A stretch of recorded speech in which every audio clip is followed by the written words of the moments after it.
Well, good morning, everybody. It is Tuesday morning here at 9 a.m., and we need to start you off on this Tuesday morning, unfortunately, with a traffic alert. We're going to call it breaking news right now because it is affecting all lanes. As you can see here, a live picture in I-85 southbound completely closed in Concord. This is near mile marker 55, right near Davidson Highway.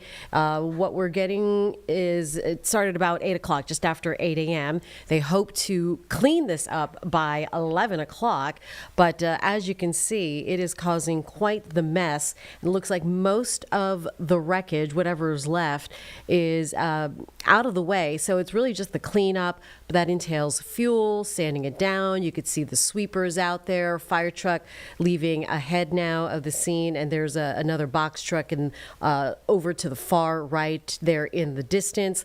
But as this is being dealt with, as you can imagine, traffic is going to be horrendous. So something to keep in mind as you make your way out the door and have plans. Looks like they're letting traffic squeeze by now using that far left lane. So hopefully they'll make some progress here. But it doesn't take long to jam things up, and then it takes forever to get things back to normal, doesn't it? Those three get to go. What? I don't know. Yeah, like Were they just like out of the way? I kind of want to stick this, but because look, you have the one truck, which I feel is a part of. Okay, then you have one. All right, I'm just curious here because do you think that black car maybe that's one of the vehicles and everyone's butted up against it? Yeah, because that looked like it was just in front of the crews there. Like you could see a couple of the DOT trucks with their arrows. Oof. So at least you got the wrecker moving. You got this van getting out of the way. Traffic still stopped with folks standing around. This is the equivalency of those puzzles that you can only move one piece at a time to try to restore the image because they can only move, it seems, one car. They're kind of getting around these things. And you had mentioned this before, doing traffic for a while. The reason why it's taking so long is just because of the slickness of the road. They have to make sure the integrity is okay. Yep. But we're zooming in here for a reason. See, this is the best thing about traffic is it's a puzzle piece. Like right here, like this has something to do with something. Who's moving the camera? Why are they moving the camera? It's all a puzzle.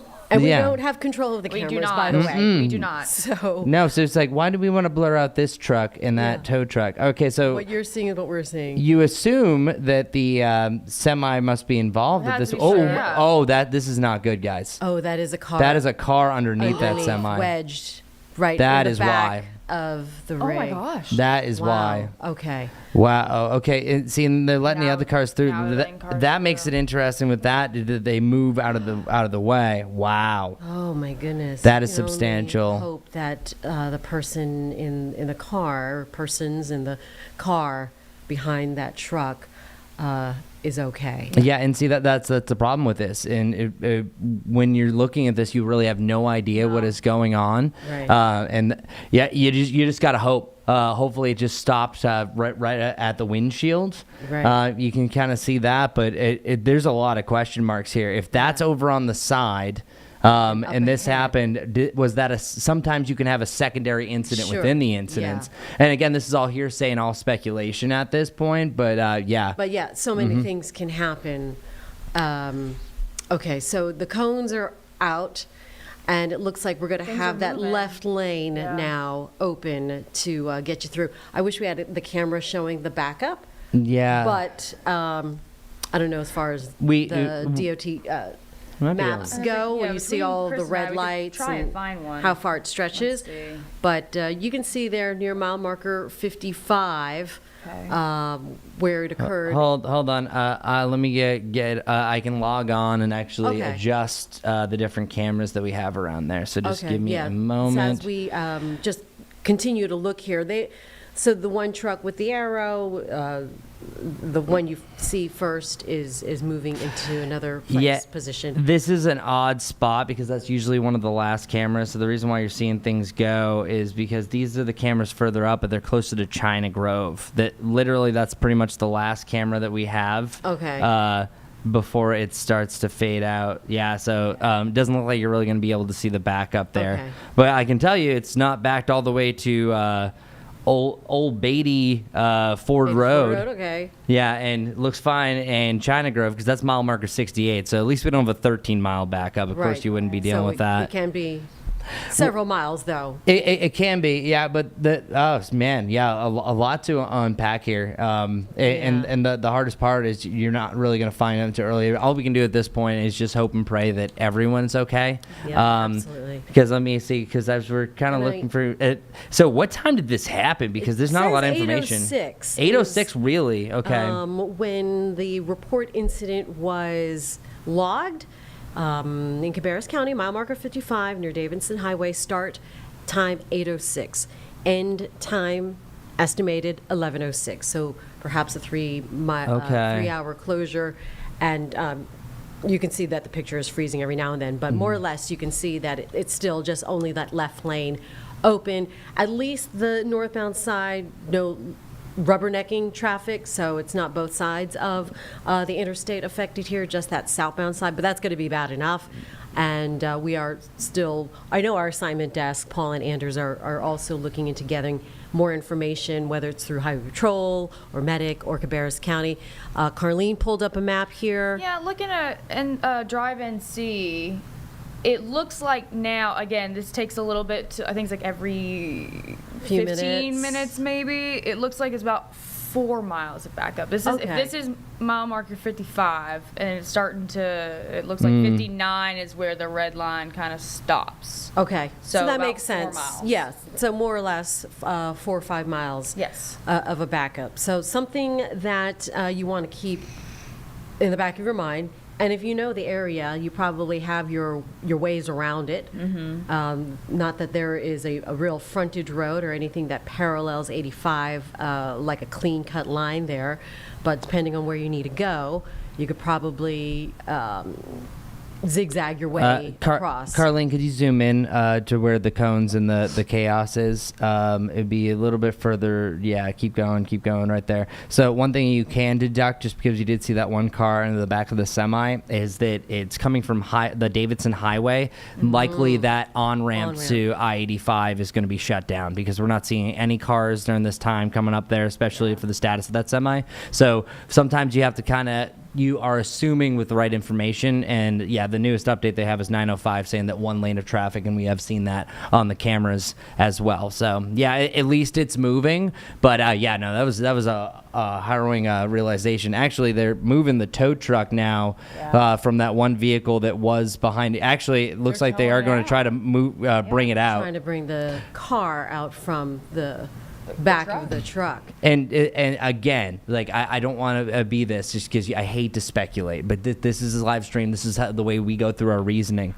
When North Carolina has a fatal incident, it usually is frozen in time for hours. Right. Since the fact that it's been an hour actually moving. and they're actually removing that from the back, that does usually seem like a good sign. Right.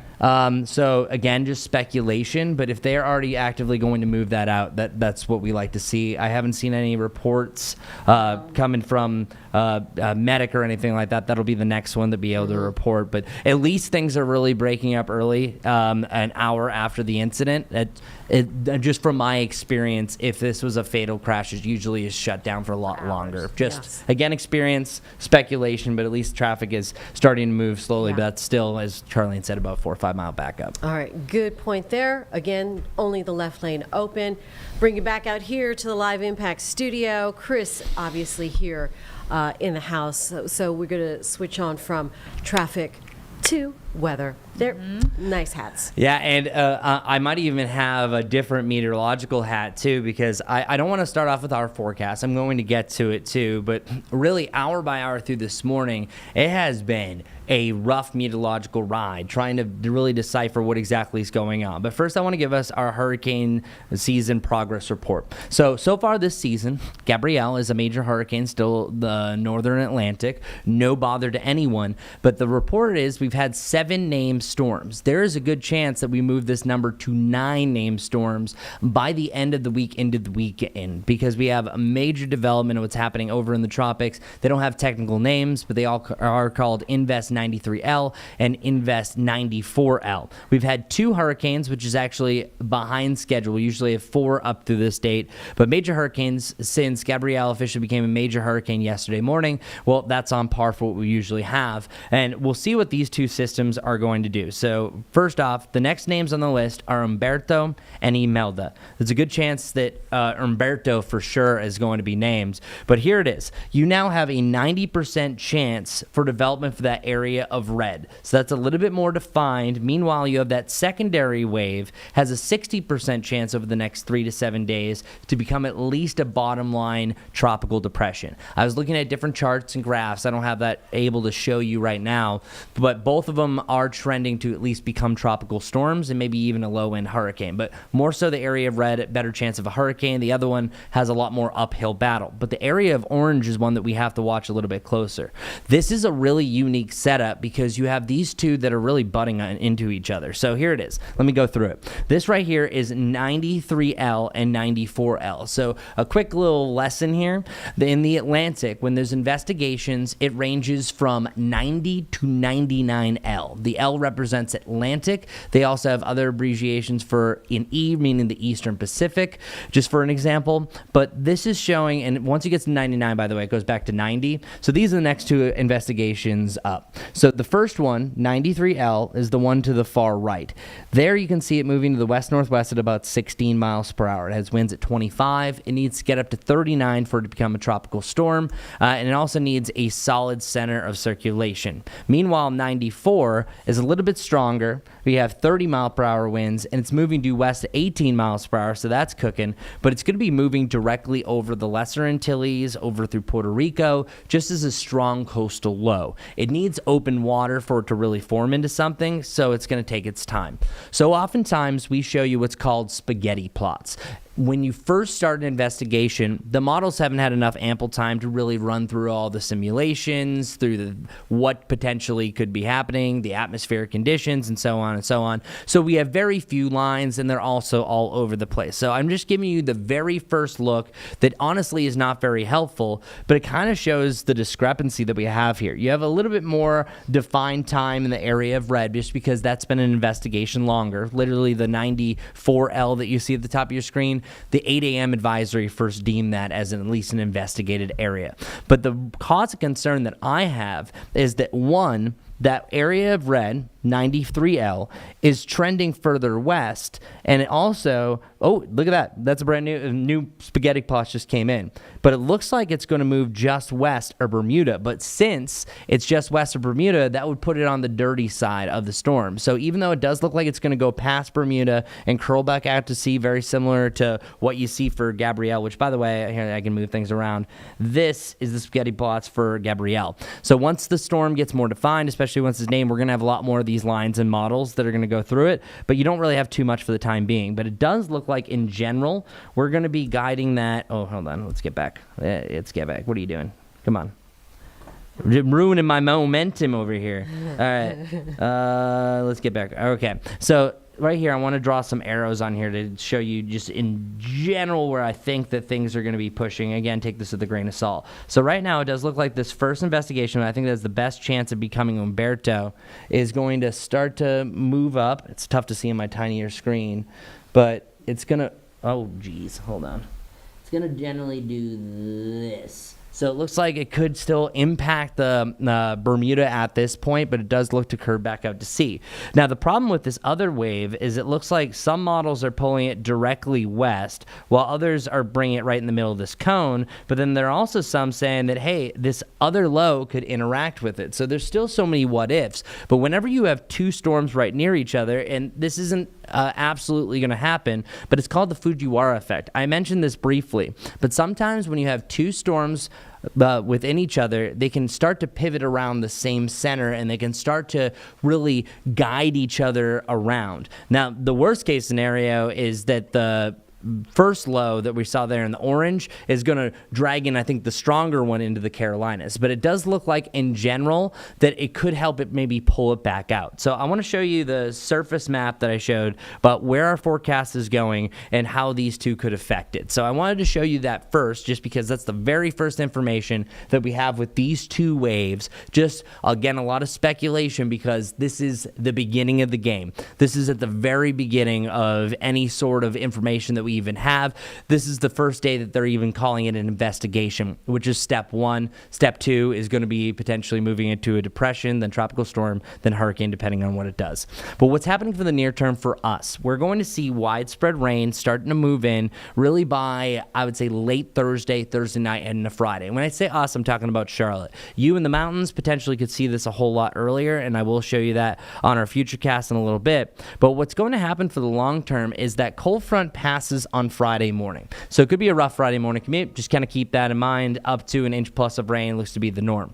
But what happens is that if we didn't have those two tropical systems out in the ocean, this front would continue pushing east. We would have a beautiful high pressure system bring in some beautiful, dry, fall-like air. But the tropic says no, no, no. Because instead what we have is almost an atmospheric traffic jam. As long as you have these two lows, these two potential tropical systems heading generally towards the northwest, that's going to lock that front right along the coast. So one, that is going to keep bad beach conditions as far as rip currents are concerned. So this is not going to be good beach days. Luckily, the summertime is over for at least the peak of the season. But this front looks like it's going to linger there. And it's also going to interact with another low pressure system. So that keeps rain around for your Saturday. Here's where things get a little iffy. It's all depending on what these two systems are going to do. One scenario is that big L that you see there could become either tropical depression 10 or 11, or we're talking about tropical storm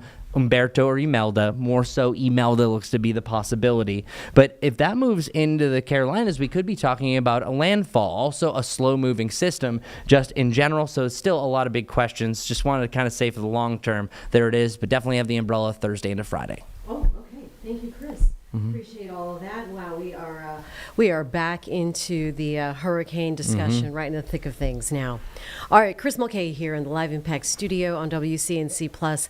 Thank you so much. You know, as we are coming up on 1 year since Hurricane Helene hit North Carolina, devastating parts of western North Carolina, leaving hundreds of thousands of people without power and really forever changing our mountain communities. So while many of us experienced it from the Charlotte area, from the ground, one man had a unique and sobering perspective from above. Joining us right now is Zach Benfield from Blue Ridge Energy.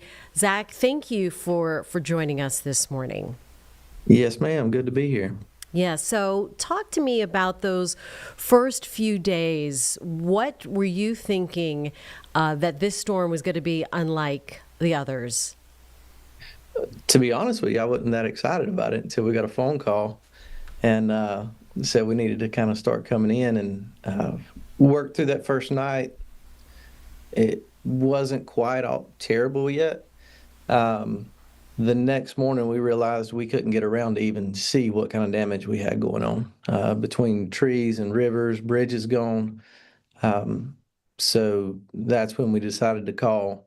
We do some trimming with a helicopter, and we called one of the fellows we work with, and that's when we decided we had to get the helicopter out to kind of see what kind of damage we were working with so we knew what to do to fix it.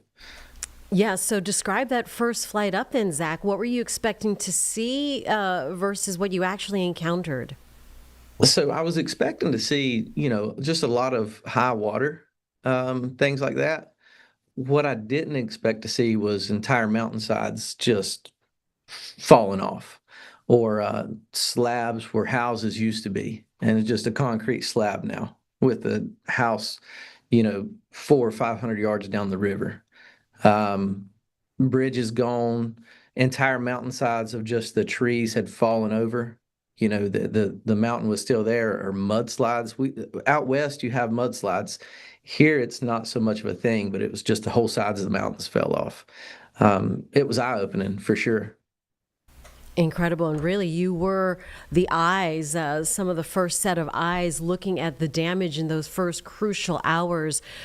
What was going through your mind then when you're having to radio back and forth some of your initial reports to your base?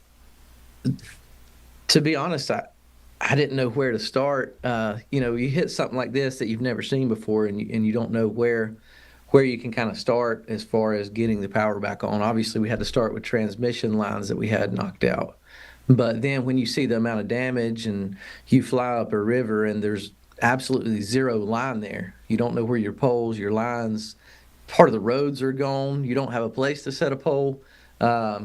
You just kind of come together and try to figure something out then. But it was very eye-opening to know what kind of wall we were up against on that, because it was a lot more than anybody expected. Yeah, I mean, it's really unimaginable to see it firsthand. You're without power. The rivers are flooding, all of this debris floating down. So from that point, where do you start? You start on your transmission lines, get those back together so you can have power to your substations, right? And then you work out from there. You start with your three-phase lines to get the most bang for your buck, as far as, I guess, bang for your buck. Get the most members on at one point in time. So you start working on those, and then work on your bigger taps. There was a lot that was going to take some engineering to figure out where to put lines and things like that. We had some very good employees that just hammered that out, and just bring in help because there was so much line that we needed to cover and so many outages. You just kind of split up, divided a plan, and divide and conquer and take care of it as best you can. From an infrastructural standpoint, then, any surprises, or I should say, what surprised you most about the damage that you were assessing? From the air was just the lack of poles and line that we actually had still there. In certain areas, there would be, a couple miles of line that were gone. We didn't know where the line, the pole, anything was. It was just like it disappeared. I think there was one place that we got to the bottom of it, and we had talked to them, and we told them we saw a couple poles that had washed down the river, and there ended up being like 16 poles that had jammed up in a log jam. And they were all just right there, and there was nothing up the river ahead of that. So everything that you had to rebuild was pretty well brand hammer new. That was surprising. The fact of places where the whole road and mountainside washed off and you had to find a place to put poles back. That was another thing that it was going to be new to us, and it was very surprising to see things like that you didn't really know was going to happen, and you had to figure out how to navigate that. Incredible. Flying over the communities that you know so well from the ground, how has that changed your perspective 1 year later now? So a lot. Used to, you would see things on the news and go, man, I feel bad for those people, or that's got to be tough. And then you didn't really think about it again. But when it happens in your own community and you know what it looked like before and you see it after, then you go, now, I know what those people are going through now. I kind of have a more of a feeling for anything that you see on TV or the news now that's in other areas, because it actually happened here.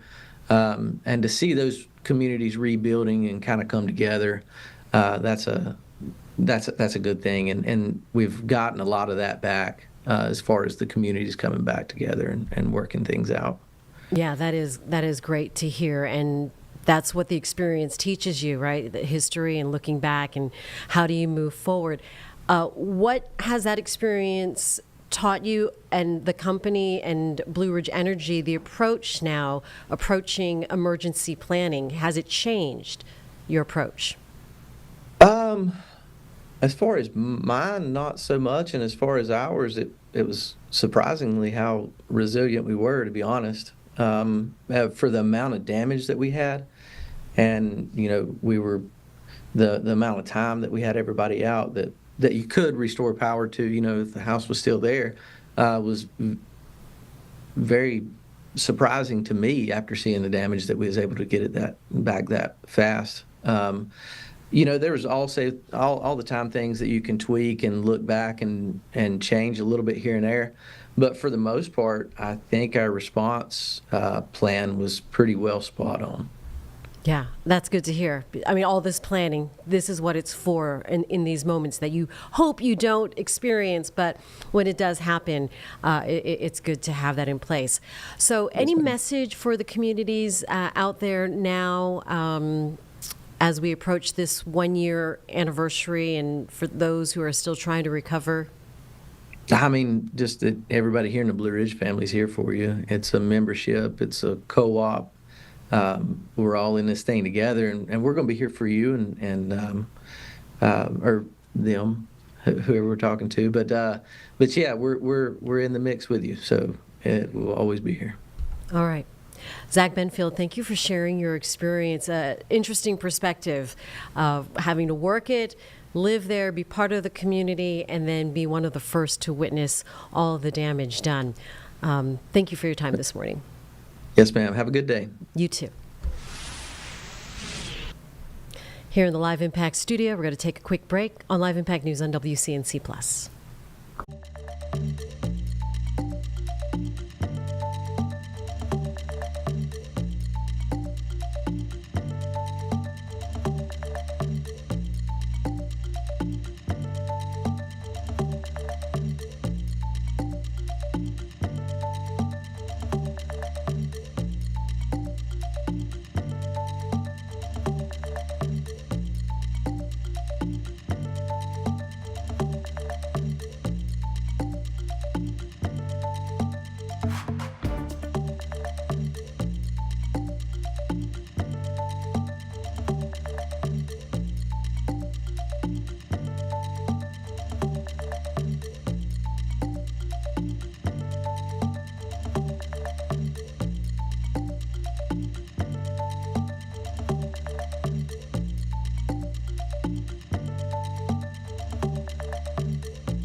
Welcome back to Live Impact News here on WCNC Plus. Want to give you an update right now that we've been covering this breaking news situation, a collision on 85 southbound in Concord near Davidson Highway.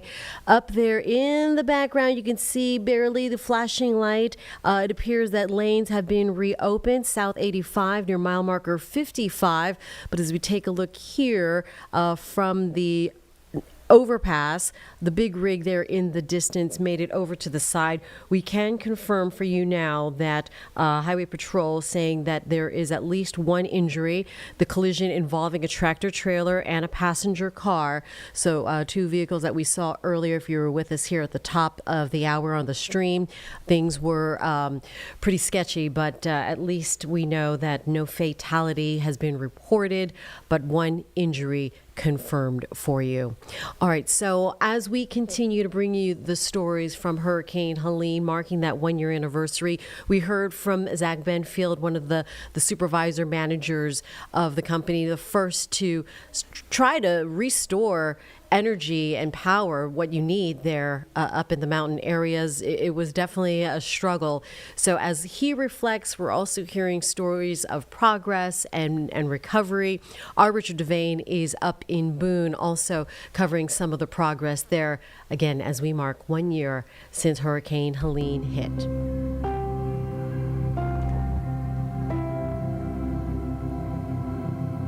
Basically, Boone is recovering. You take a look down the street, this looks like any other day here in Boone. This beautiful tourist town that a lot of folks come to, App State, home of App State, where students we've seen walking out, jogging, getting their day started. Last year, this time, it wasn't like this. This street, King Street, was more like a river. Now that has changed, of course, in a year. It's been a year since Helene devastated Boone. The town still stands resilient, but it has been changed forever. Those floods and landslides that hit last fall destroyed homes, it affected students, it affected roads and key parts of App State University's campus, displaced families, closed many local businesses during what was normally the busiest tourism time of the year. Today, many of Boone's shops and restaurants have reopened. Now that's thanks to a community effort. However, while downtown businesses welcome visitors again, some areas around Boone still face damage. There are homes and roads that are still being repaired. The emotional tone of this area is evident in Watauga County, and local leaders stress that this fall tourism season, is very important. It's actually vital for this economy, and much of Boone's recovery will depend on continued support. Now, some business owners we spoke to say while the scars of Helene linger, Boone's story a year later is one of perseverance, community spirit, as well as a cautious optimism for the future. Didn't even want to ride because anytime they were riding, they were seeing devastation everywhere. And so that was rough. We weren't doing rentals. We weren't really fixing bikes. We weren't really selling bikes. But we opened the trails really quick. We're doing our best to get rentals out and get people back on the trail and enjoying their hobbies. One of the most unique stories was when I heard about the nurses going in on horseback or even using mules to get to people that didn't have help at the time. And so I thought that was a testament to who we are. We are resourceful folks that love on each other. And that love shows every place you go. We were actually in one community yesterday where we saw that this group had been collecting supplies for people in need. They realized that even though months have passed, they still want to make sure that anyone who is still in need will have something. This community, by the way, will come together this Saturday at 3 o'clock to celebrate Helene 1 year later. We're right here. This is Richard Devane. We'll send it back to you. Another story that our Michelle Bowden covered was, in all of the destruction and chaos and terror in those initial moments, there are also moments of hope, reunion. Our furry family members are always part of that, and they're always often neglected, but when they're found and it is quite a reunion and they're rescued, it also makes for a great story of hope. Michelle Bowden has that story now. It is hard to imagine anyone making it out of this pile of debris alive. Incredibly, the whole family survived, and tonight, a happy update about their new home. And I still got Tucker, so I'm fine. The bond between Jamie and Tucker is as strong as ever. That's my dog, Tucky. Why is he so amazing? Because he saved me. Hello.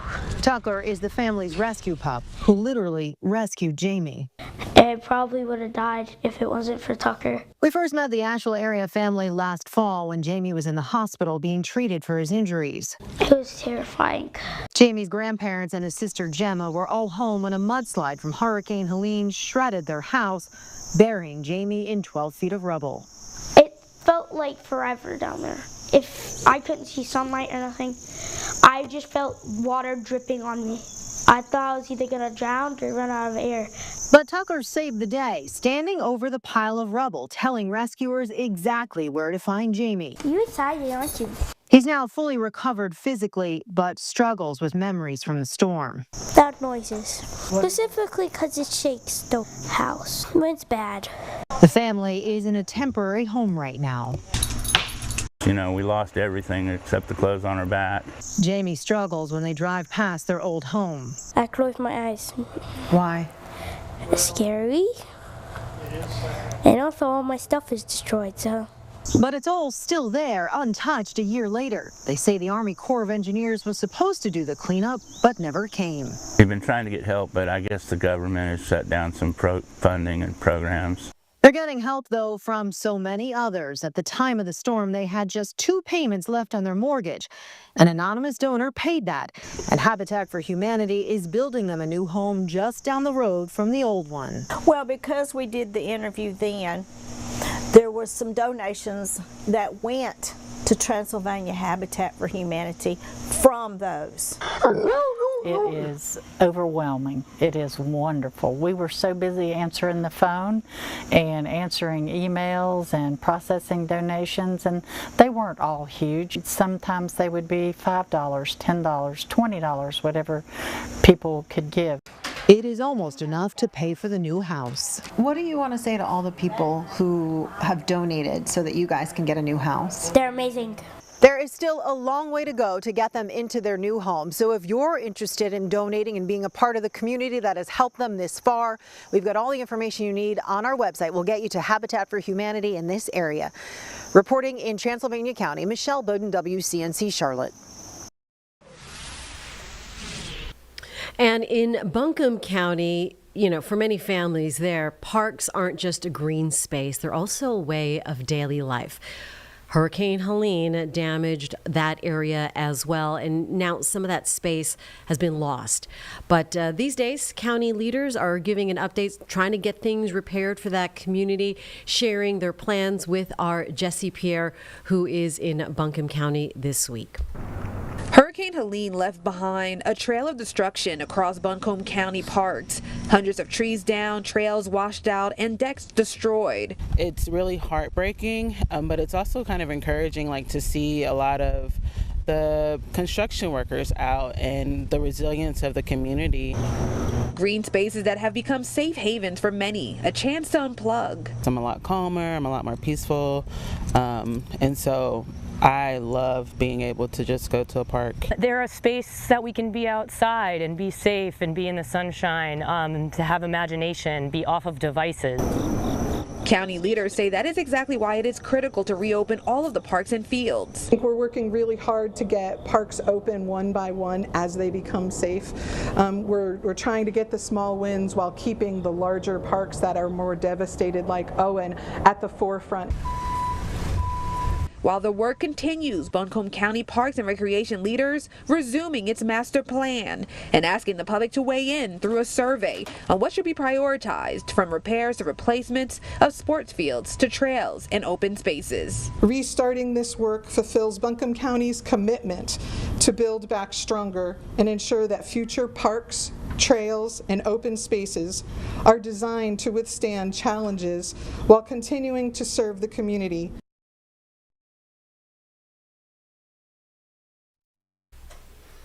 And want to let you know that our crews and teams will be all week up in Western North Carolina covering the stories of recovery, hope, what still needs to be done from Boone and King Street. As you saw the earlier story from our Richard Devane.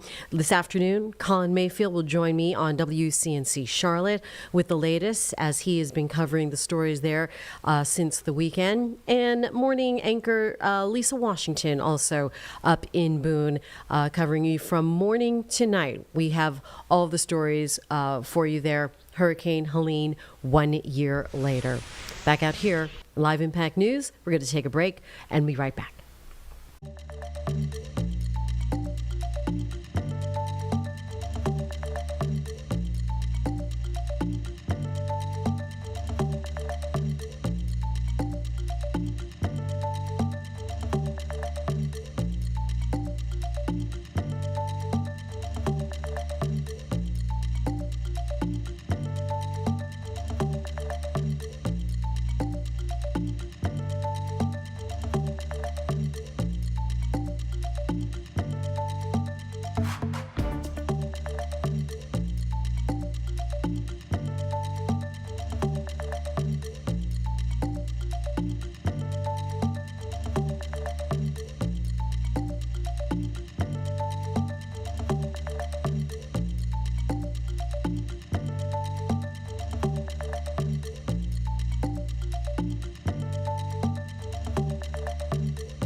Welcome back to Live Impact News on WCNC Plus. Time right now is 9:40. I'm Jane Monreal. We thank you for joining us this morning.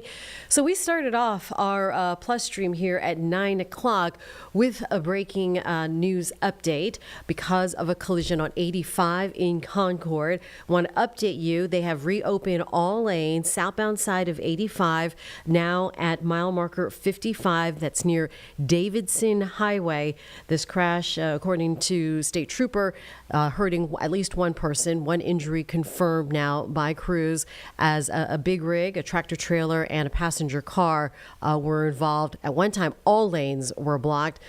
This picture dissolves, Carlene, into sort of a painting. Yeah, it kind of melts a little bit. But like then watercolors. Yeah, and then it's And then abstract, and then it pops back in. we get back and into focus. it. So we apologize. That's on their end for some reason. Sometimes that's DOT the cameras feed. melt a little bit. All right. It's interesting. It's an there we go. See? Okay. So what we are trying to show you is that traffic is slow through the area, and that is why. So out of 4 lanes, all lanes were blocked. In the last few minutes or so, they have reopened lanes, but that residual slowdown is going to still be at a crawl. So something to know. At last check, Carlene was looking at a 4 or 5 mile backup. Yeah. So this crash that happened around 8 o'clock reopened earlier than expected. So I guess that's the good side of it all. But it takes a while for things to get back to normal. And as we are out of the afternoon rush hour, things should be back up to speed. Not the case. And that is why. All right. So wanted to show you that here as we continue to cover your local headlines, important discussions, one of them being World Heart Day, as that day is approaching, coming up this Sunday, and we are focusing on heart health and actually a lesser known risk factor that could be affecting millions of Americans without them even knowing it. Sounds scary to me. Today we are joined by Dr. Isilma Fergus, as well as her patient Lynn, who Lynn discovering this high level of LPA. Let's start with the beginning, doctor. What is this? What is LPA, small a, about? What is this hidden risk factor? Good morning, Jane. I'm happy to be here as a consultant with Novartis, paid consultant, as we share awareness. As you correctly stated, World Heart Day is coming up, so it's important to learn about how can you manage it and what are the risk factors. Lipoprotein A is a lesser known risk factor. It contains fat and protein and circulates in the blood, carrying fat and cholesterol. If it's elevated, it can cause blockages, which can lead to heart disease and stroke. So it's a lesser known risk factor, but nonetheless, it's real. It's genetically predetermined, about 90% so. You can inherit it from your family members. And of course, being inherited, it's present from early on, stays elevated through life, and it's not specifically treated by medication. So what you want to do is manage the other risk factors for heart disease when it's known that you have a high lipoprotein A level. Okay, so doctor, with 1 in 5 people affected in this, why don't we know more about it? Why are we just coming? I know for sure why that I'm just learning about LPA. Right. Well, as time goes on and we continue to do work in clinical trials, we find out more about additional risk factors which are important. And lipoprotein A in several recent clinical trials has been discovered to be an independent risk factor for heart disease. It's one that is not typically lowered because it's genetically predisposed. But we do know that having this elevated number, one wants to be more judicious in mitigating the other risk factors that one would deal with as it relates to heart disease. And that is why it's so important that we're spreading this information along with Novartis to bring awareness, because as you say, people are very much aware of the other risk factors, hypertension, et cetera, but not so much about lipoprotein A. And so hopefully after today's segment, more people will be aware of it and how it could be managed. Absolutely. And Lynn, one of your patients, tell us about how you discovered you had this LPA and what it took for you to get tested. Thank you, Jane. My journey with LPA started last March. I woke up one morning and I had tightness in my chest, some trouble breathing, and tried to discount it. And luckily, I listened to my family members who encouraged me to go to the ER. I did not have I don't have high cholesterol or high blood pressure or any of the traditional factors. So I was very lucky that day to have a cardiologist on duty who was familiar with LPA and had a lot of younger patients. To my amazement, my levels were very high. And it was the first I had ever heard of it as well. I did not know that it was hereditary. So there was not a lot of information out there when I started looking. And that's why I'm thrilled today to be partnering with Novartis to help get the word out, because I had to have my sons tested and my sister was tested as well. Wow. All right. And doctor, this is a higher prevalence in Black and South Asian Americans. We know that now. So what should these communities know? Well, for one, they should get tested as they're at higher risk. And secondly, they would need to be very much more involved with managing the risk factors more optimally, but also ensuring that family members are tested. As Lynn stated, some of her members in her family, it was not elevated. So because it's 90% genetically passed on, not everyone will have a high LPA. So it's very important to ask about getting your family members tested to find out whether it's elevated, know what your numbers are. So I think I mentioned before, it's 125 nanomoles per liter or 50 milligrams per deciliter. Those are elevated numbers. If those numbers are elevated, then you need to speak with the doctor about being optimally managed for all the other risk factors, particularly if you're in a particular population that is known to have high risk for poor outcomes for heart disease. All right, and then once you do know your numbers and that you are in that area that it could affect you, besides getting your family members, how do you manage and or treat this condition? So lipoprotein A is not typically lowered by a medication, and the way it's managed is to ensure that all the other risk factors are pristinely managed. So you can ask about diet, nutrition, managing the blood sugar, managing blood pressure, managing the other lipid components. So there are other components to the lipid panel, such as LDL, total cholesterol, HDL, triglycerides, and those you can typically get well managed by being on treatment by your doctor. So the answer is that while you can't lower lipoprotein A, you want to manage all of the other risk factors, and this will help in your overall management of heart disease. All right. You two, appreciate your time. Dr. Isilma Fergus, as well as Lynn, thank you for sharing your story. We appreciate the knowledge and the discussion coming up on World Heart Day. Need to watch out for that heart health. And I would like to share a website, if I may. Please. Yes. So that people can find out more. And that website is whatislpa.com. Whatislpa.com. Thank you. Good question. Hey, Jane. And all the answers right there. Whatislpa.com. Appreciate you two. Have a great morning. Thank you. Thank you. You too.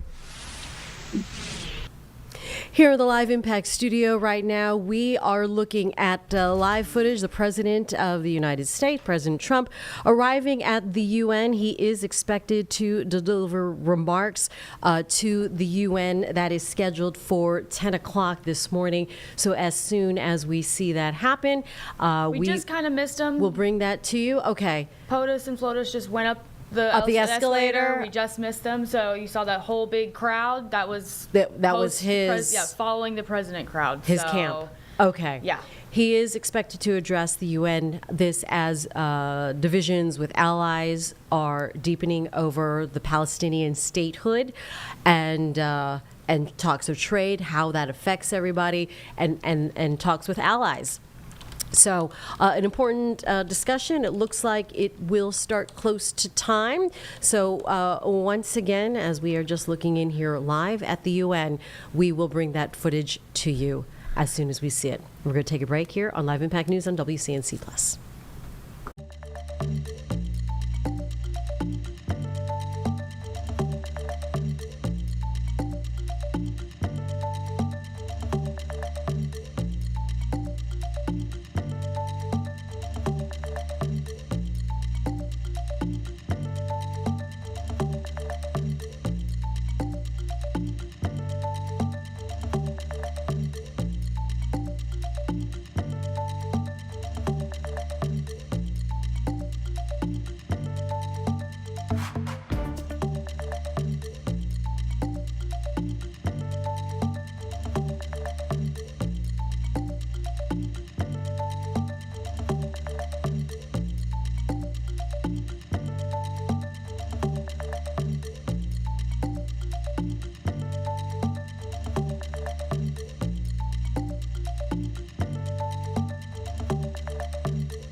Welcome back to Live Impact News on WCNC Plus. Jane Monreal here with you at 9:52.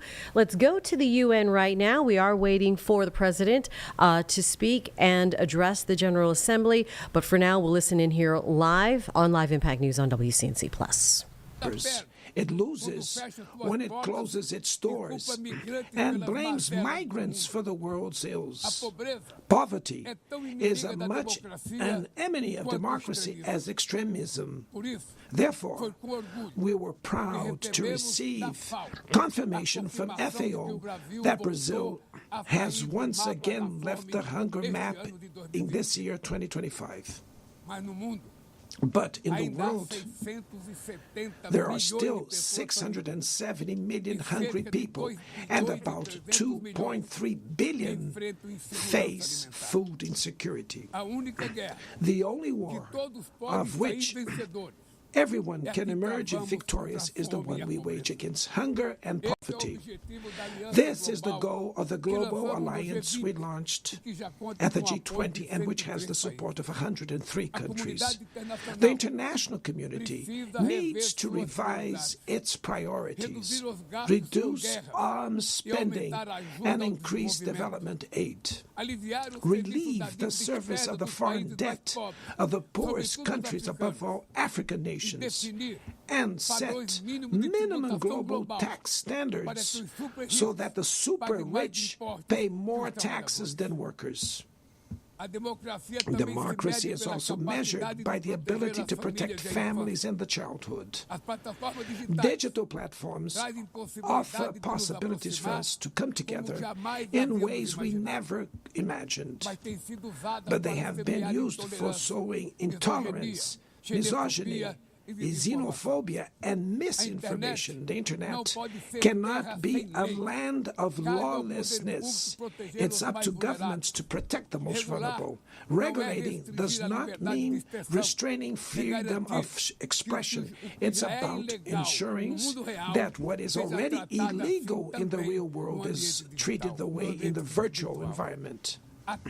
Attacks on regulation serve to cover up hidden interests and provide shelter for crimes such as fraud, human trafficking, pedophilia, and attacks against democracy. The Brazilian parliament was right to rush to address this issue. Last week, I proudly enacted one of the world's most advanced laws for the protection of children and adolescents in the digital environment. Also, we sent draft bills to the National Congress to foster competition in digital markets and to encourage the installation of sustainable data centers.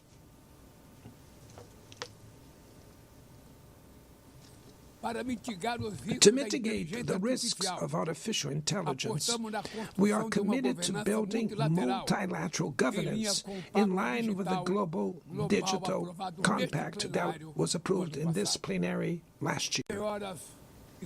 Ladies and gentlemen, Your Excellencies, in Latin America and the Caribbean, we are experiencing a time of growing polarization and instability. Maintaining the region as a zone of peace is and was our priority. We are a continent free of weapons of mass destruction, without ethnic. You've been watching live right now the UN General Assembly, where President Trump is expected to speak here top of the hour to the General Assembly. We will go to that live as soon as we see him. In the meantime, I want to talk about this month, September. It is Sexual Health Awareness Month. And today we are discussing a concerning health trend. It's gonorrhea, one of the oldest known sexually transmitted infections. It's making a dangerous comeback, not only nationally, but here in Charlotte.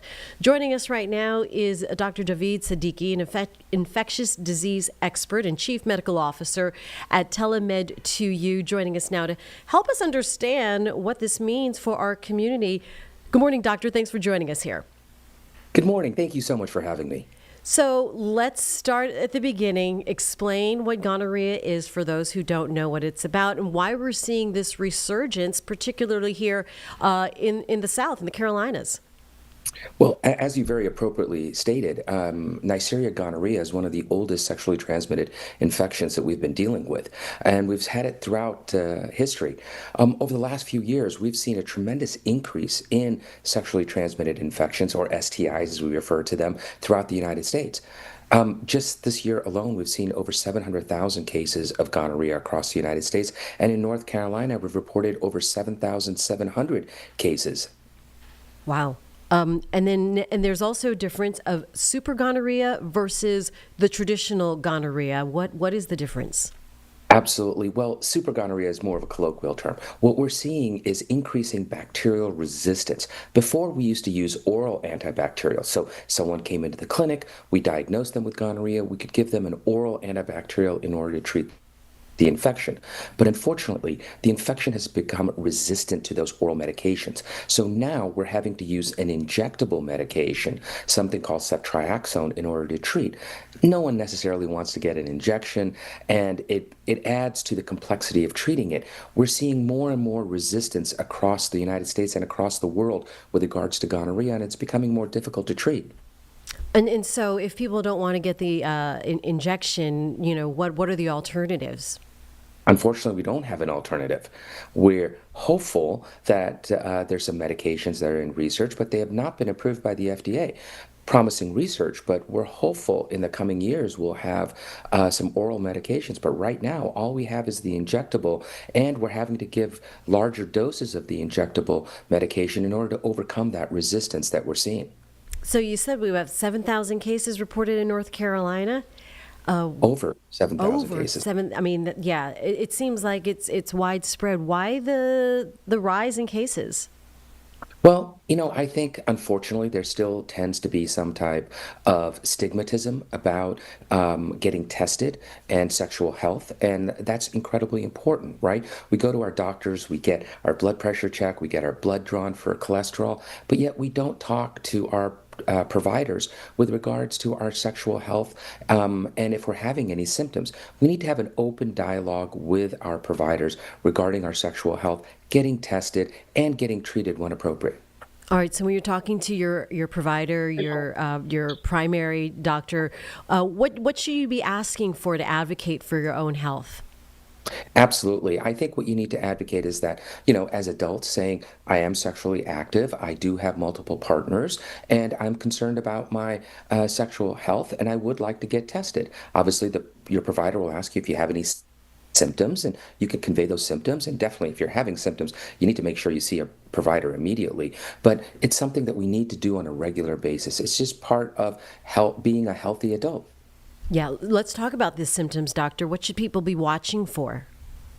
Yes, traditionally, when it comes to sexually transmitted infections, we're concerned about any type of burning or pain when you urinate, any type of rectal pain, or having a sore throat if you engage in oral sex. So having any type of discomfort should make you concerned that you need to see a provider, especially if you're not using condoms with sexual activity.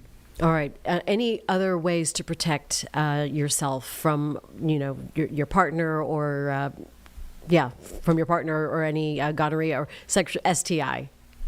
Absolutely. Having open conversations before engaging in sexual activity with your partner, right? Letting them know, where you stand. Obviously, using a condom is the best form of protection, but having an open and honest conversation with your providers and then getting tested and getting checked on a regular basis. All right. And then if you do find yourself diagnosed with an STI, particularly gonorrhea, which we are seeing is making this resurgence, what is the message out there, and, what can people do to recover? Well, again, getting tested, getting appropriately treated, and then letting your partners know that, unfortunately you were possibly exposed to this, so they can get tested as well. It's not just about taking care of yourself, it's about taking care of your partners as well, so they don't spread it to other individuals as well. All right, important discussion to have here this month and every month, really. Doctor, anything else you want our viewers to know? Well, again, we need to eliminate that stigmatism. If you're sexually active, make sure you're using a condom and make sure that you're having that open, honest conversation with both your partners as well as your providers, right? We need to get tested. We need to get treated. All right, Dr. Javeed Siddiqui, thank you so much for joining us this morning. Good to know, good information, and a great reminder as you make your way through the world. Thank you so much. I appreciate the opportunity. Thank you. Of course. Back here in the Live Impact studio on WCNC Plus. Again, we are awaiting the president to speak to the UN, the General Assembly, but let's go ahead and continue to listen in here right now as their hearing is taking place on Live Impact News on WCNC Plus. A council linked to the General Assembly with the power and legitimacy to monitor commitments provide coherence to climate action. This is a fundamental step towards a broader reform of the organization, which would also include an expanded Security Council in the 2 member categories. Few areas have worsened as much as the multilateral trading system.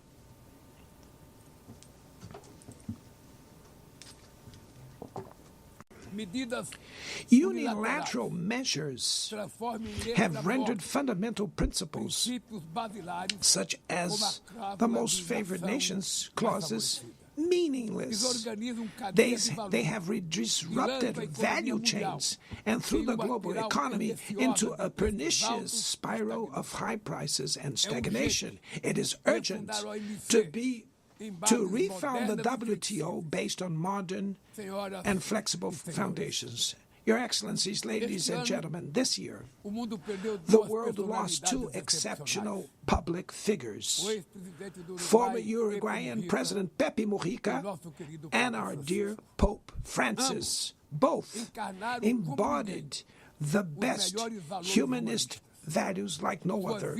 Their lives were intertwined with the 8 decades of the UN's existence. If they were still among us, they would use this platform to remember that authoritarianism, environmental degradation, and inequality are not relentless, that the only ones defeated are those who stand idly by, resignate, and that we can defeat the false prophets and oligarchs who exploit fear and monetize hate, and that tomorrow is made of daily choices, and it takes courage to act to transform it. In the future that Brazil envisions, there is no room for the reenactment of ideological rivalries or spheres of influence. Confrontation is not inevitable. We need leaders with clear visions who understand that the international order is not a zero-sum game. The 21st century will be increasingly multipolar. For it to remain peaceful, it cannot fall to multilateral. Brazil is giving increasing importance to the European Union, the African Union, ASEAN, CELAC, BRICS, and the G20. The voice of the Global South must be heard. The UN has today almost 4 times more members than the 51 who were at its foundation. Our historic mission is to make it once again a barrier of hope and a promoter of equality, peace, sustainable development, diversity, and tolerance. May God bless us all. And thank you very much.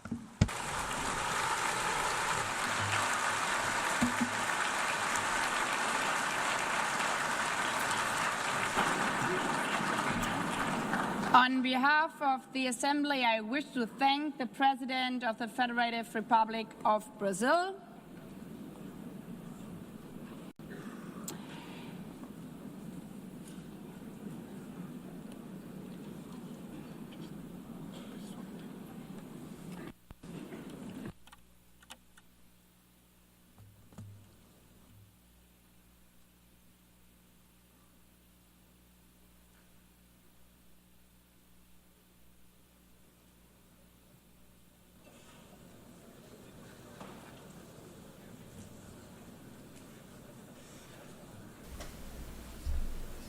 Okay, we are waiting for President Trump to step up, and it looks like that might be happening here. We are just moments away from the president addressing the UN General Assembly this morning as we continue to listen in here on Live Impact News on WCNC Plus.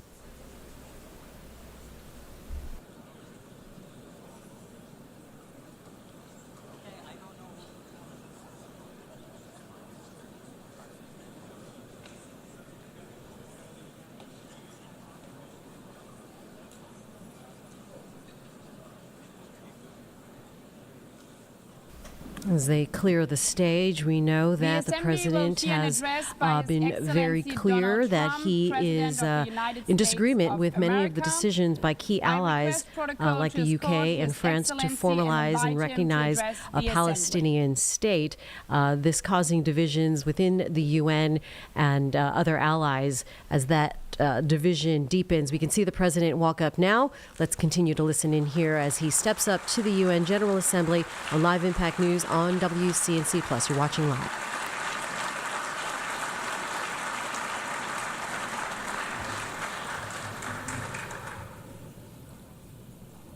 Thank you very much. Very much appreciated.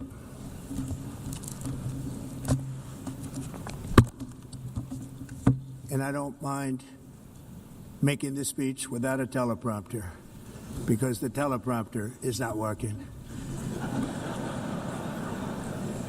I feel very happy to be up here with you nevertheless, and that way you speak more from the heart. I can only say that whoever's operating this teleprompter is in big trouble.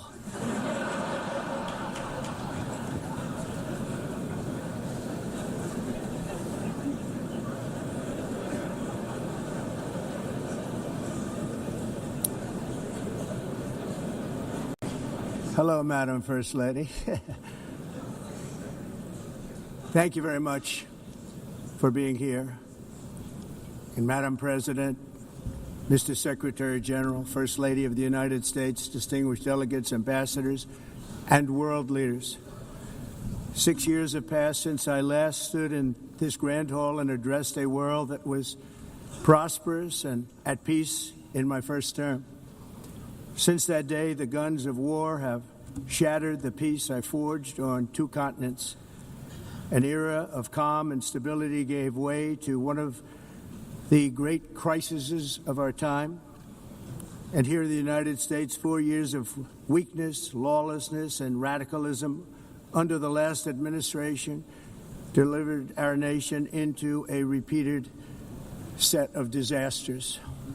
1 year ago, our country was in deep trouble, but today, just 8 months into my administration, we are the hottest country anywhere in the world, and there is no other country even close.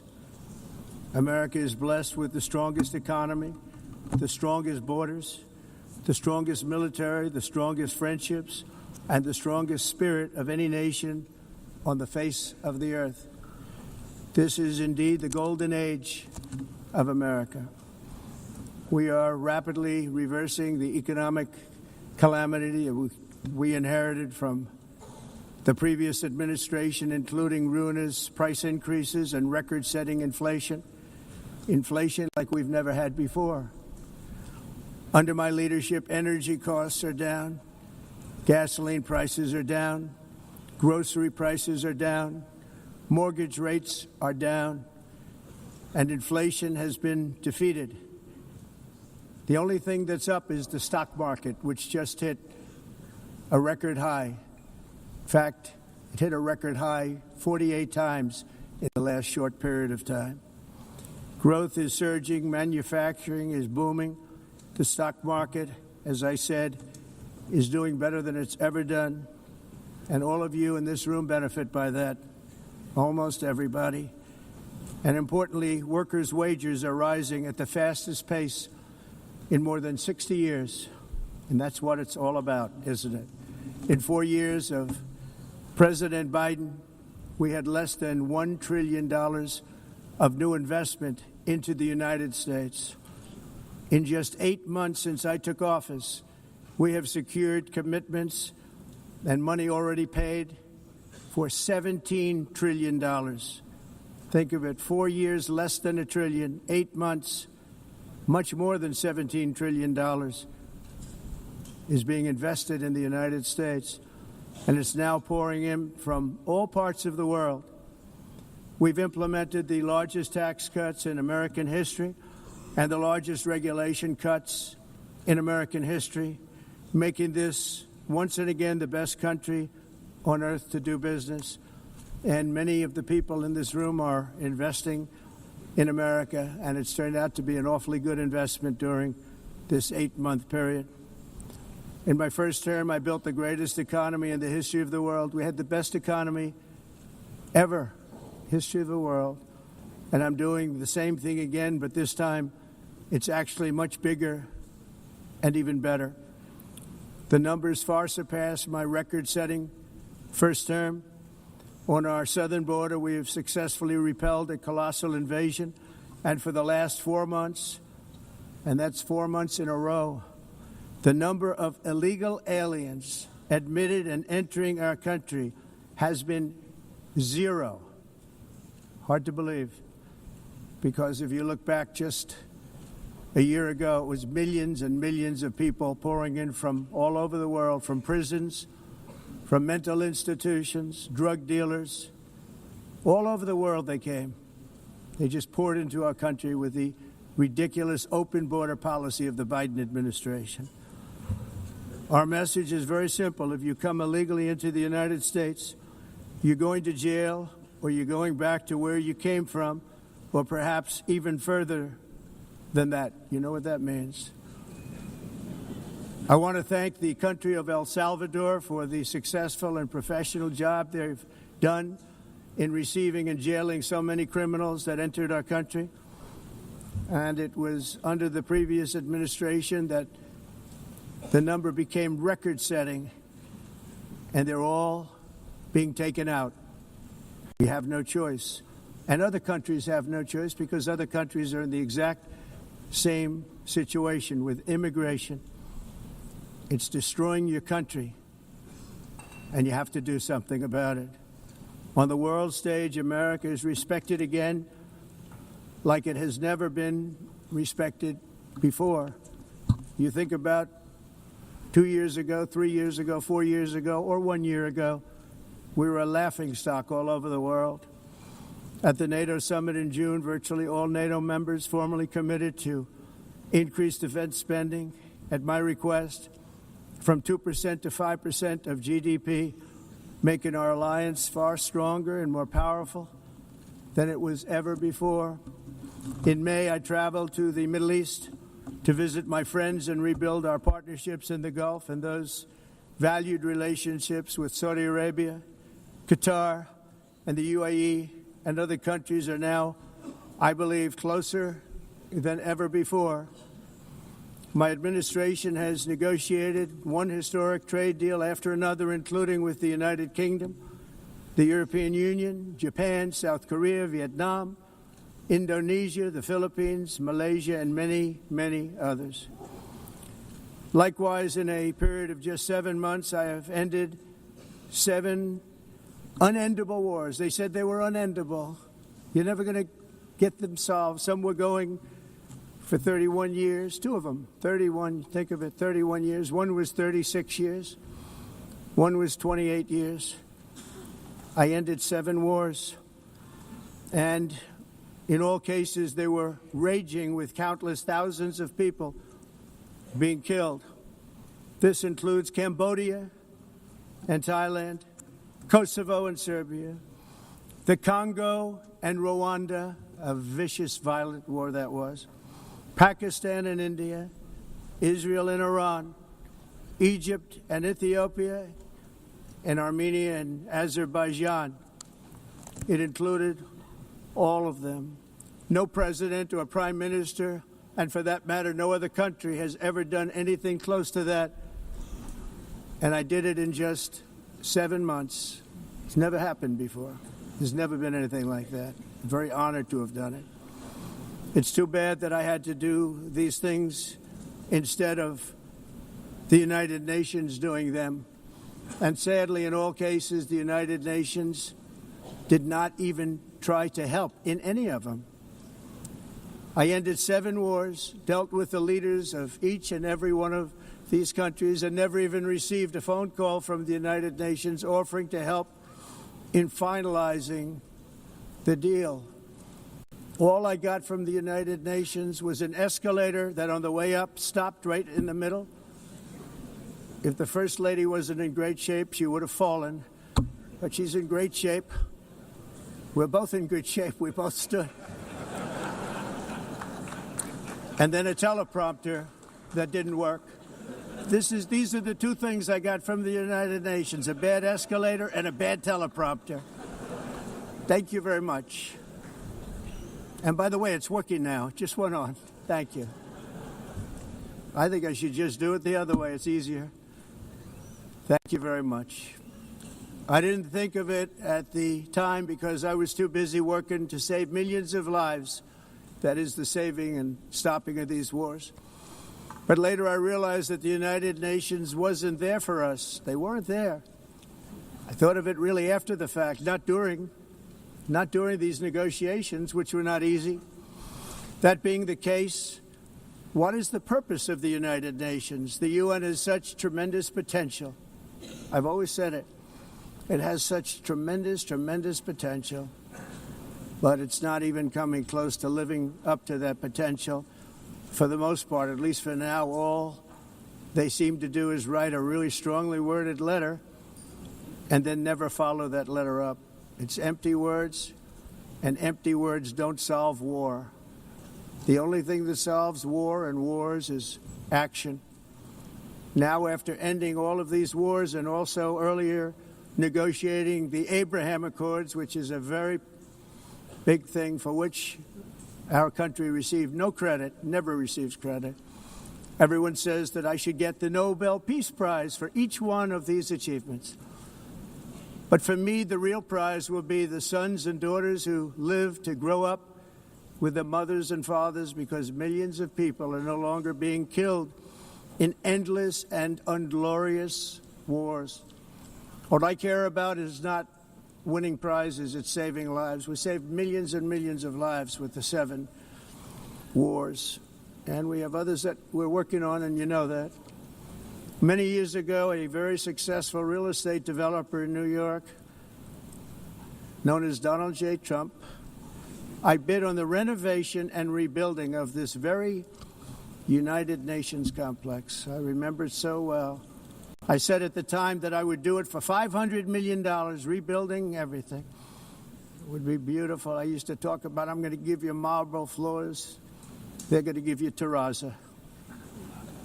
I'm going to give you the best of everything.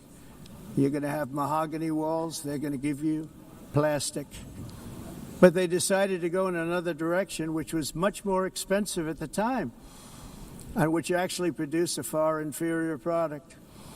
And I realized that they did not know what they were doing when it came to construction, and that their building concepts were so wrong, and the product that they were proposing to build was so bad and so costly. It was going to cost them a fortune. And I said, and wait till you see the overruns. Well, I turned out to be right. They had massive cost overruns and spent between $2 and $4 billion on the building and did not even get the marble floors that I promised them. You walk on terrazzo. Do you notice that? As far as I'm concerned, frankly, looking at the building and getting stuck on the escalator, they still haven't finished the job. They still haven't finished. That was years ago. The project was so corrupt that Congress actually asked me to testify before them on the tremendous waste of money, because it turned out that they had no idea what it was, but they knew it was anywhere between $2 and $4 billion as opposed to $500 million with a guarantee. But they had no idea, and I said it cost much more than $5 billion. Unfortunately, many things in the United Nations are happening just like that, but on an even much bigger scale, much, much bigger. Very sad to see. Whether the UN can manage to play a productive role, I've come here today to offer the hand of American leadership and friendship to any nation in this assembly that is willing to join us in forging a safer, more prosperous world. And it's a world that we'll be much happier with. A dramatically better future is within our reach. But to get there, we must reject the failed approaches of the past and work together to confront some of the greatest threats in history. There is no more serious danger to our planet today than the most powerful and destructive weapons ever devised by man, of which the United States, as you know, has many. Just as I did in my first term, I've made containing these threats a top priority, starting with the nation of Iran. My position is very simple. The world's #1 sponsor of terror can never be allowed to possess the most dangerous weapon. That's why, shortly after taking office, I sent the so-called Supreme Leader a letter making a generous offer. I extended a pledge of full cooperation in exchange for a suspension of Iran's nuclear program. The regime's answer was to continue their constant threats to their neighbors and U.S. interests throughout the region and some great countries that are right nearby. Today, many of Iran's former military commanders, in fact, I can say almost all of them, are no longer with us. They're dead. And 3 months ago, in Operation Midnight Hammer, 7 American B-2 bombers dropped the 14 30,000-pound each bombs on Iran's key nuclear facilities, totally obliterating everything. No other country on earth could have done what we did. No other country has the equipment to do what we did. We have the greatest weapons on earth. We hate to use them. But we did something that for 22 years people wanted to do.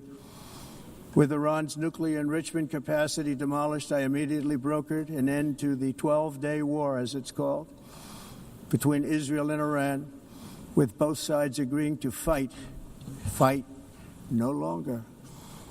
As everyone knows, I have also been deeply engaged in seeking a ceasefire in Gaza. Have to get that done. Have to get it done. Unfortunately, Hamas has repeatedly rejected reasonable offers to make peace. We can't forget October 7th, can we? Now, as if to encourage continued conflict, some of this body is seeking to unilaterally recognize a Palestinian state. The rewards would be too great for Hamas terrorists for their atrocities. This would be a reward for these horrible atrocities, including October 7th, even while they refuse to release the hostages or accept a ceasefire. Instead of giving to Hamas and giving so much, because they've taken so much, this could have been solved so long ago. But instead of giving in to Hamas's ransom demands, those who want peace should be united with one message: release the hostages now. Just release the hostages now. Thank you.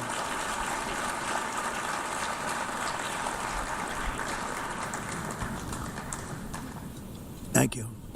As we have got to come together, and we will come together, got to get it done. We have to stop the war in Gaza immediately. We have to stop it. We have to get it done. We have to negotiate, immediately have to negotiate peace. We got to get the hostages back. We want all 20 back. We don't want 2 and 4. As you know, I got, along with Steve Witkoff and others that helped us, Marco Rubio, we got most of them back. We were involved in all of them. But I always said the last 20 are going to be the hardest, and that's exactly what happened. We have to get them back now. We don't want to get back 2, and then another 2, and then 1, and then 3. Have this process. No, we want them all back, and we want the actually 38 dead bodies back, too. Those parents came to me, and they want them back, and they want them back very quickly and very badly, as though they were alive. They want them. They want them every bit as much as if their son or daughter were alive. I've also been working relentlessly, stopping the killing in Ukraine. I thought that would be, of the 7 wars that I stopped, I thought that would be the easiest because of my relationship with President Putin, which had always been a good one. I thought that was going to be the easiest one. But you know, in war, you never know what's going to happen. There are always lots of surprises, both good and bad. Everyone thought Russia would win this war in 3 days, but it didn't work out that way. It was supposed to be just a quick little skirmish. It's not making Russia look good. It's making them look bad. No matter what happens from here on out, this was something that should have taken a matter of days, certainly less than a week. And they've been fighting for 3.5 years and killing anywhere from 5,000 to 7,000 young soldiers, mostly soldiers, on both sides, every single week, from 5,000 to 7,000 dead young people, and some in cities, much smaller numbers, where rockets are shot, where drones are dropped. This war would never have started if I were president. This was a war that should have never happened. It shows you what leadership is, what bad leadership can do to a country. Look what happened to the United States, and look where we are right now in just a short period of time. The only question now is how many more lives will be needlessly lost on both sides. China and India are the primary funders of the ongoing war by continuing to purchase Russian oil. But inexcusably, even NATO countries have not cut off much Russian energy and Russian energy products, which, as you know, I found out about 2 weeks ago, and I wasn't happy. Think of it. They're funding the war against themselves. Who the hell ever heard of that one? In the event that Russia is not ready to make a deal to end the war, then the United States is fully prepared to impose a very strong round of powerful tariffs, which would stop the bloodshed, I believe, very quickly. But for those tariffs to be effective, European nations, all of you are gathered here right now, would have to join us in adopting the exact same measures. I mean, you're much closer to the city. We have an ocean in between. You're right there. And Europe has to step it up. They can't be doing what they're doing. They're buying oil and gas from Russia while they're fighting Russia. It's embarrassing to them. You've been watching live President Trump addressing the UN General Assembly this morning, talking about threats to peace around the nation, wars in Ukraine, as well as Gaza and Palestine. We will get back to that here shortly. But first, we want to talk about the back-to-school season, because as families do settle back into their routines, there's another critical issue here at home affecting communities across the nation, and it's human trafficking. Today, we're joined by Erica Reed. She is the acting section chief at the Center for Countering Human Trafficking. This is at the U.S. Department of Homeland Security, and here to discuss now the department's new back-to-school initiative through their Blue campaign. Good morning, Erica. Thanks for joining us. Having us. So start by telling us what this Blue campaign initiative is about and why this particular time is so critical for human trafficking awareness. Okay, so well, the Blue campaign, for those that are not aware of who we are a national public awareness campaign. Our job is to educate the public on how to recognize and report possible cases of human trafficking. We do that by working with subject matter experts to help us create our trainings and our awareness materials, and they range from either law enforcement, end users, service providers, and then also lived experience experts who are survivors of human trafficking. Our campaign that we have now is our back to school campaign, and the initiative is to understand that children are back in school, they're back to their routines, so they're going to those particular places like the bus stop, the sporting events, the school games, and then also maybe a party or two here and there. And traffickers know where they are. They know those routines. And we want to make sure that we're in a space to know that we're there too. So wherever they are, we're there too, to make sure that we're raising awareness about human trafficking. Yeah, many people think that human trafficking takes place only in certain places to certain types of people. What are some of the myths that families might not realize versus the realities in human trafficking? I'm glad you brought up certain type of people. Quite often we hear from myths that it's only an older gentleman who is the trafficker and the victim has to be a person that is a younger girl. But in actuality, a trafficking person could be, a person that's trafficked could be anyone. Men and boys are trafficked as well. And then a trafficker could be anyone. They can be an employer. They can be probably either a teacher or a peer, and even a parent. So we want to make sure we dispel the myth that traffickers are a particular type of person. And those seedy locations, trafficking happens everywhere. Rural areas, cities, small towns, they happen in different places where it could be agricultural, it could be industry, where it could be like a hotel, and it also can happen in a home. Very scary. This is really everywhere that families go. What are the key signs, maybe some of the red flags that parents and teachers and other adults in our children's lives should know about? First thing first, I always tell people, if you want to learn a list of indicators, you can go to our website, which is dhs.gov/Blue Campaign. We have a list of indicators there. But for today, I can think of a few is bruising. Bruising is an indicator. Maybe they play a sport, but maybe they don't. And you notice some new bruisings on your younger people in your life. Also, tattoos. We know that traffickers can utilize tattoos as a form of possessing a person. Behavior changes. Behavior changes could be either their grades have changed, maybe they're a little bit more reserved. They might have been an outgoing student last year or over the summer, and now all of a sudden they're a little bit more reserved or secretive. Large amounts of money. Sometimes that gets dismissed as well. We know that summer jobs are great, even part-time jobs are great, but what happens if they have a large lump sum of money and expensive items? And that's an open opportunity to talk to those young people in your life if those indicators are there. How do traffickers approach youths, teens, or even younger? What are some of the tactics they use to build this trust? Well, we know they prey on vulnerabilities or risk factors. Let's say a kid is just starting a new school and wanting to make friends. That's an opportunity for a trafficker can take advantage of a younger person. We know they can use violence. Psychological manipulation is one. It's key. False promise of love. Maybe it's a romantic relationship. Another one could possibly be a fake job, announcement, and they're, we always tell younger people that if it's too good to be true, 9 times out of 10 is probably too good to be true if it's a job. Other places that they can meet younger people could be the mall, at those games, at parties, and then online. We don't want to dismiss online, where it's social media, but we also want to talk about gaming sites as well. So we know that traffickers are meeting not just in person, but also in those digital spaces. All right, so what are some of the steps then that can be taken to perhaps prevent this from happening and create a safer environment for children?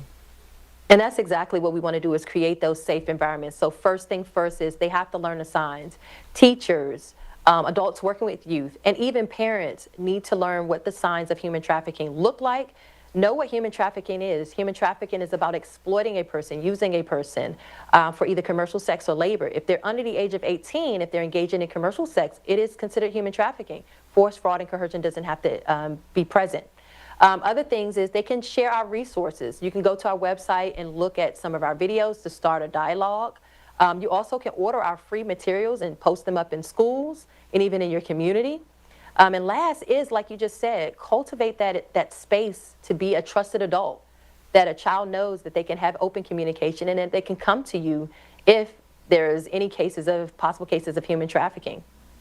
Wow, Erica Reed, important topic for now and forever, really, when it comes to our youth and protecting them from human trafficking. Such an issue that's become so wildly vast and on the rise, it seems, across the country. Any other message for our viewers this morning on Live Impact News? Yes, please go to our website, which is dhs.gov/Blue Campaign, to learn more about human trafficking. To receive some of our free materials, you can either download them or order them from our website, and understand that human trafficking is the crime against a person, and you can be in your hometown, you can be in your city, and you can even be in your home, and you never have to leave for human trafficking to happen. Erica Reed, thank you for joining us this morning. Appreciate your time.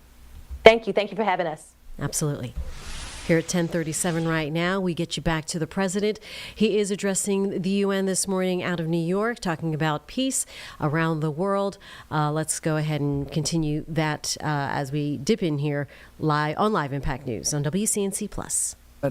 Switzerland. When your prisons are filled with so-called asylum seekers who repaid kindness, and that's what they did. They repaid kindness with crime. It's time to end the failed experiment of open borders. You have to end it now. See, I can tell you, I'm really good at this stuff. Your countries are going to hell. In America, we've taken bold action to swiftly shut down uncontrolled migration. Once we started detaining and deporting everyone who crossed the border and removing illegal aliens from the United States, they simply stopped coming. They're not coming anymore. We're getting a lot of credit, but they're not coming anymore. This was a humanitarian act for all involved because on the trips up, thousands of people a week were dying. Women were being raped. Nobody's ever seen anything like it. Raped, horribly beaten, raped. On the trip up, the journey up, it was a long walk. It was a long, arduous journey, indeed. And it was also a historic victory against human trafficking throughout the region. What we did was a victory, and we saved so many lives of people that wouldn't make the journey. That journey was loaded up with death. Loaded up with death. Dead bodies all along the roads of jungles to get up. They go through jungles, they go through areas so hot you couldn't breathe. They were dying of suffocation, areas so hot that you couldn't breathe. Dead bodies all over. By them not coming, we're saving tremendous numbers of lives. My people have done a fantastic job in doing what they did, and the American public agrees with it. I mean, I was very proud to see this morning I have the highest poll numbers I've ever had. Part of it is because of what we've done on the border. I guess the other part is what we've done on the economy. Joe Biden's policies empowered murderous gangs, human smugglers, child traffickers, drug cartels, and prisoners from all over the world. The previous administration also lost nearly 300,000 children. Think of that. They lost more than 300,000 children, little children, who were trafficked into the United States on the Biden watch, many of whom have been raped, exploited, and abused, and sold. Sold. Nobody talks about that. The fake news doesn't write about it. With many others, young children who are missing or dead. And we found a lot of these children, and we're sending them back, and we've been sending them back to their parents. They said, nobody knows who they are. They said, where do you come from? And they'll give us a country, and we'll find out, and we'll figure it out, and we'll bring them back to their homes. And the mother and father rush to the door, and their tears in their eyes. They can't believe that they're seeing their son or daughter, their little son or daughter again. We've done almost 30,000 of them so far. Any system that results in the mass trafficking of children is inherently evil. Yet that is exactly what the globalist migration agenda has done, and it's what it's all about. In America, those days, as you know, are over. The Trump administration is working, and we are continuing to work to track down the villains that are causing this problem, and also, as I said, to get back the 30,000 we've already returned. Now I think we're going to have another. We're going to find a lot. You're not going to find all of them. More than 300,000. They're lost or they're dead. They're lost or they're dead because of the animals that did this. To protect our citizens, I've also designated multiple savage drug cartels as far as and you see this, and you see it happening right before your eyes. Let's put it this way. People don't like taking big loads of drugs in boats anymore. There aren't too many boats that are traveling on the seas by Venezuela. They tend not to want to travel very quickly anymore. And we've virtually stopped drugs coming into our country by sea. We call them the water drugs. They kill hundreds of thousands of people.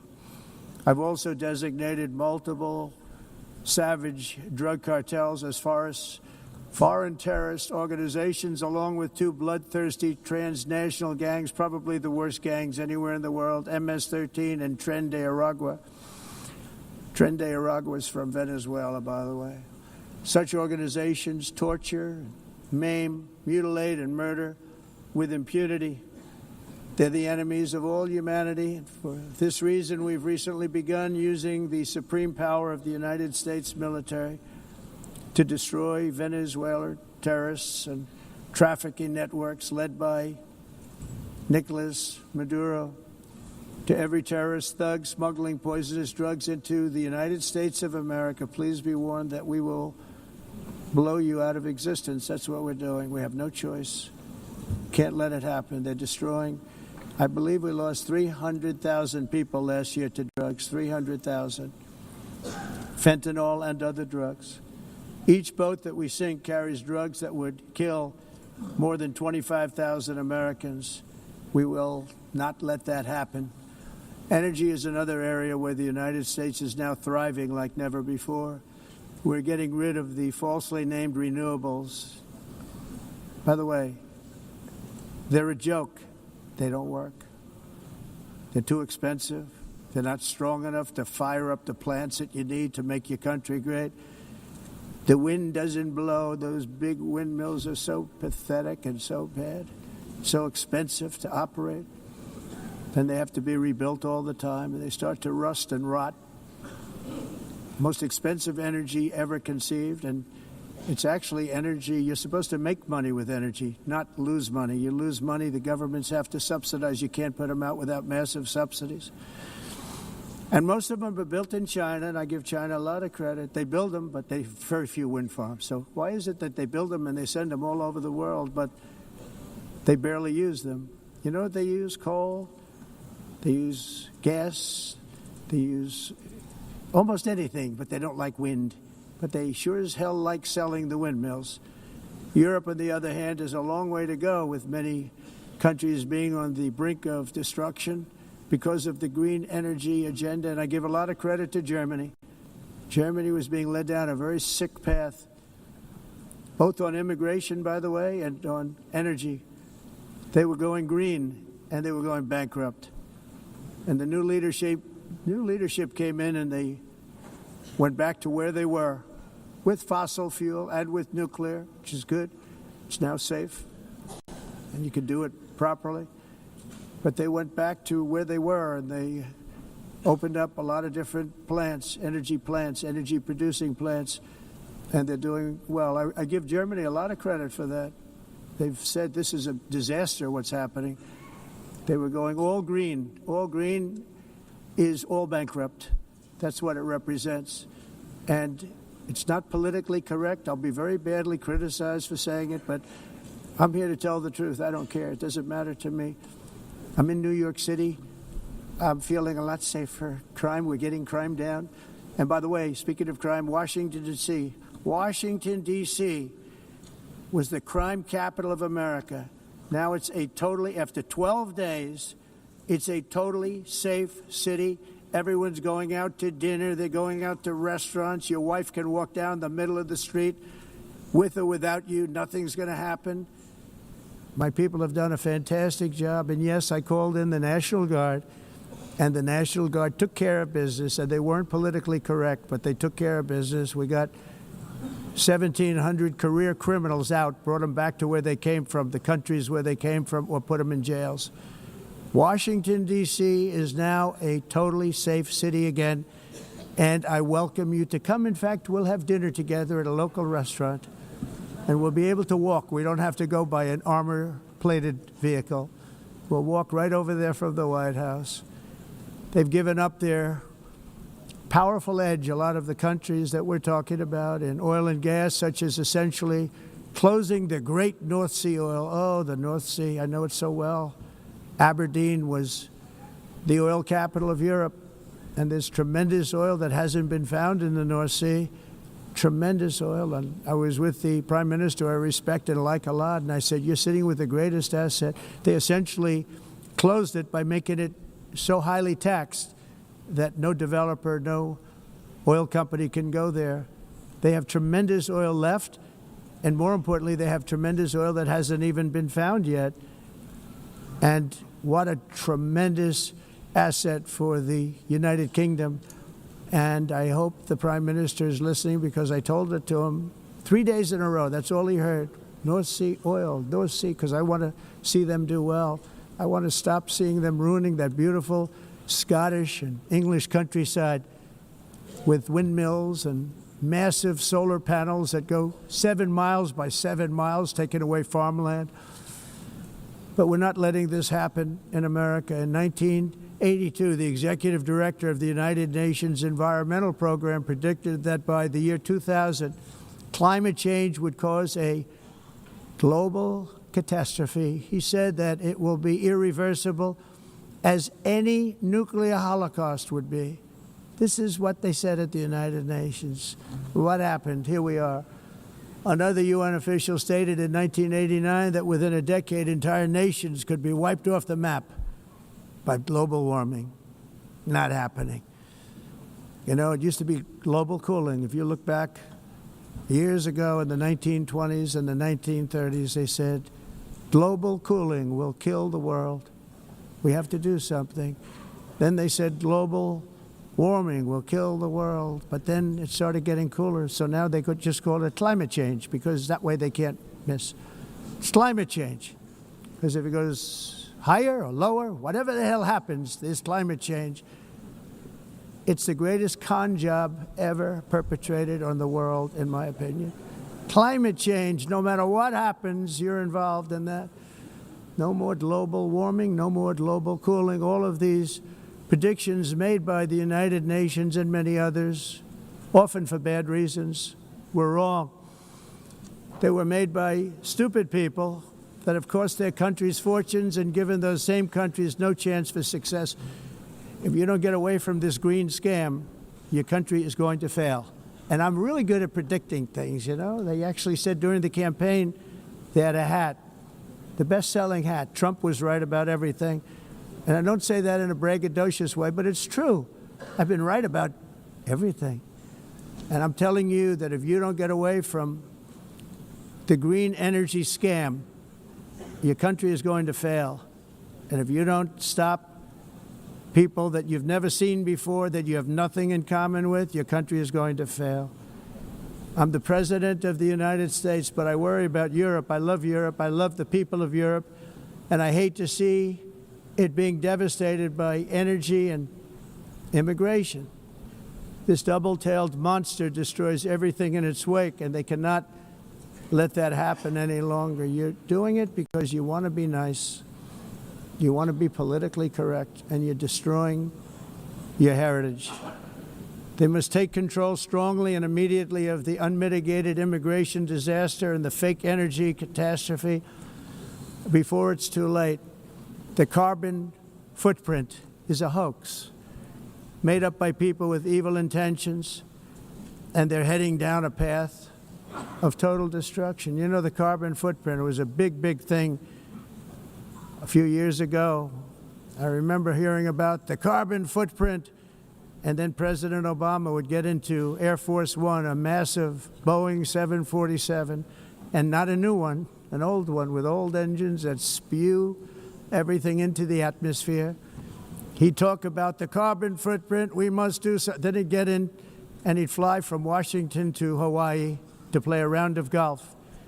And then he'd get back onto that big, beautiful plane and he'd fly back and he'd talk about, again, global warming and the carbon footprint. It's a con job. At extreme cost and expense, Europe reduced its own carbon footprint by 37%. Think of that. Congratulations, Europe. Great job. You cost yourself a lot of jobs, a lot of factories closed, but you reduced the carbon footprint by 37%. However, for all of that sacrifice and much more, it's been totally wiped out and then some by a global increase of 54%. Much of it coming from China and other countries that are thriving around China, which now produces more CO2 than all the other developed nations in the world. So all of these countries are working so hard on the carbon footprint, which is nonsense, by the way. It's nonsense. You know, it's interesting. In the United States, we have still radicalized environmentalists, and they want the factories to stop. Everything should stop. No more cows. We don't want cows anymore. I guess they want to kill all the cows. They want to do things that are just unbelievable, and you have it too. But you know, we have a border, strong, and we have a shape, and that shape doesn't just go straight up. That shape is amorphous when it comes to the atmosphere.